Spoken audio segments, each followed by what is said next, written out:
Welcome to Shenanigans Ensue with Mary SanGiovanni!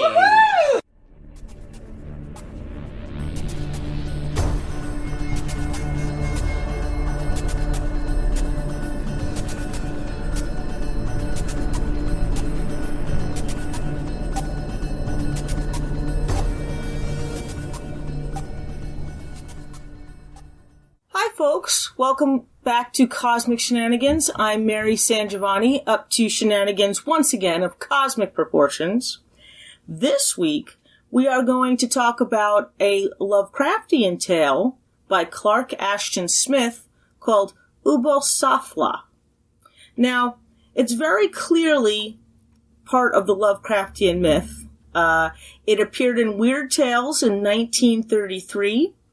It mentions the Necronomicon, so right off the bat we have a connection specifically to Lovecraft's work, as often happened back then. There was a lot of trading back and forth and nods to each other, the usage of their pantheon and certain fictional texts that appear, across different stories by different authors.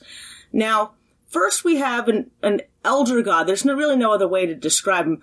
UBBO SATHLA has a lot of similarities to Yog-Sothoth. I mean, enough so that you might think that it's just another culture's version of the same god. They're similar in names. There's a lot of similarity in the names.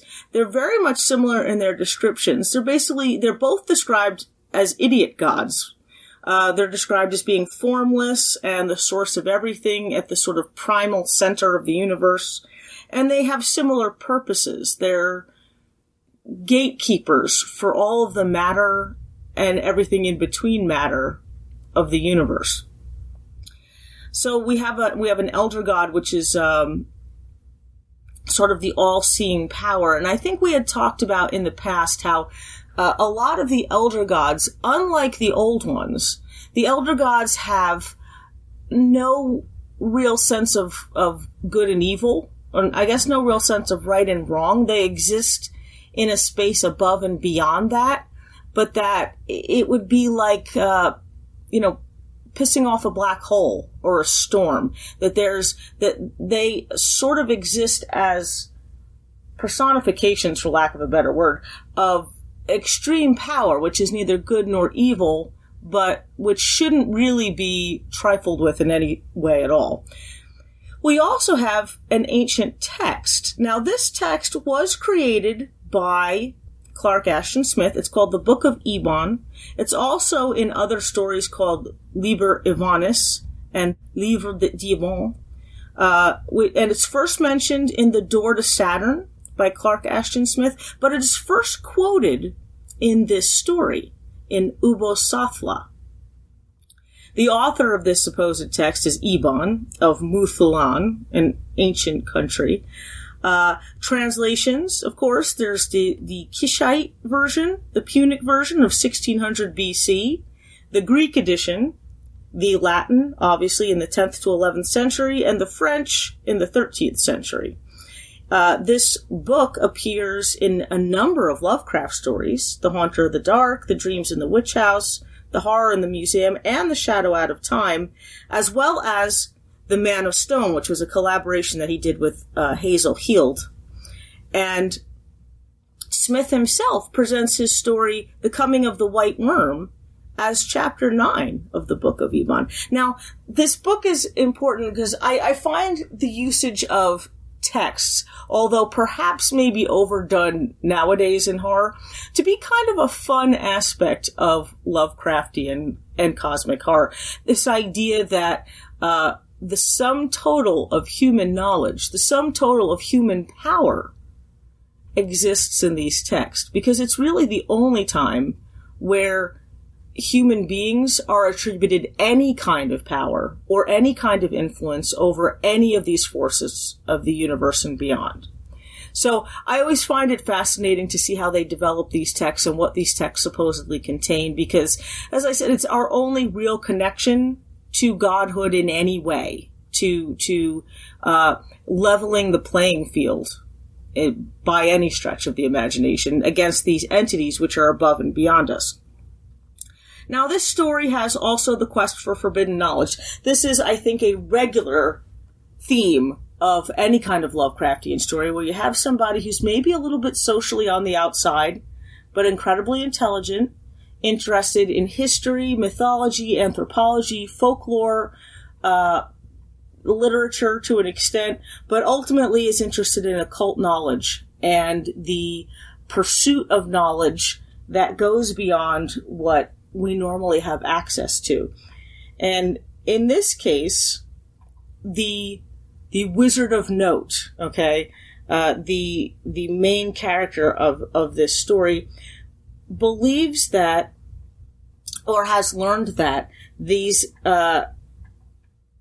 information exists in clay tablets on which all the knowledge of the elder gods was written. And this extends back. The main character's name is Paul, okay? But because this story very much deals with time and the undoing of time, he essentially becomes a part of the history that he is unraveling. So to say that Paul is the only main character doesn't exactly work, but you'd have to really read the story to understand the nuances of what I mean, in that time folds in on itself as it unravels. And Paul becomes pretty much everybody who has ever come across this particular magical item that Paul found in a curio shop and bought for himself, this sort of smoky orb, this crystal. And that's an important, I think, aspect of the story, is that in using it to travel through time, to travel backwards through time, to access the knowledge of the gods that in the primal cesspool of SATHLA, where these tablets are supposed to be, you are undoing time and space in itself, or at least time and space, your reality of time and space. And this speaks to Lovecraftian themes in terms of the loss of self, and ironically, the loss of purpose. You cease to be your own self. He tries this 3 times, and 3 times he chickens out, basically, and pulls back from the fear. Although whether it's him pulling back or the person he becomes in the past who's pulling back, we're not really sure, because it becomes kind of a combination of people. Their memories merge, their thoughts and feelings merge, their knowledge bases merge. So this combined being pulls back. And when he becomes Paul again, he's not totally Paul. There's still recollections of more than one way that he acquired this orb. And the room around him is unfamiliar, because not only are we collapsing time, we're also sort of collapsing space. And as I've mentioned in prior episodes, I love the idea of reality being malleable this way. The idea that time and space are far more flexible, far less linear and rigid than we believe them to be. But in keeping with the horror aspect of this, if we lose ourselves and our sense of purpose, if we lose our goals in performing this experiment anyway, then it's really for nothing. All of it is really for nothing. Ultimately, it's the loss of individuality. And of course, to extrapolate, the loss of human significance. Because in moving through the past, he ceases to be himself. He ceases to be even the combination of people that he was, because the farther back he goes, the more de-evolution occurs.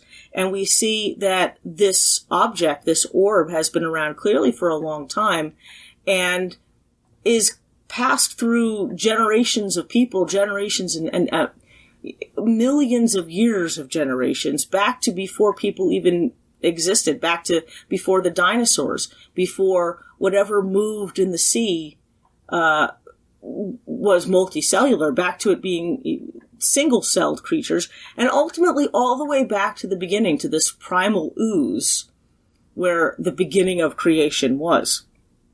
And what we come to see again is that, as is often common in Lovecraftian stories, that the human being as an individual, or even as a race, doesn't really matter. We were never the first. We were never the most important. We were certainly never the most relevant. And that we are no more powerful or knowledgeable than any of those who came before us. That ultimately what we find out is that there has never been a point in history where we had, power or control over anything. And as often happens in Lovecraftian stories, the de-evolution of humanity, of what little we've managed to accomplish in the lengthy amount of time, at least by our standards, that we've been on this planet, is that it's all undone. Everything is undone. And there's something to me that's almost scarier. I know we've talked about this in the past, that there's something almost scarier about the undoing of everything than even death itself. A lot of cultures believe that, the worst thing in the universe is not to die, but to have ceased to ever be, to cease to be remembered, to cease to have been significant, to be erased. And I think that's the true horror of this story, is that ultimately what we're seeing is that here is an object who erases us from any meaningful existence. And as happens with this particular object, the acknowledgement of the character's death is there. The acknowledgement of the character's disappearance and the disappearance of this object. But even Clark Ashton Smith says that the notation in the paper of Paul's disappearance is that it was almost like he was never there at all. Nobody knew him, nobody remembered him.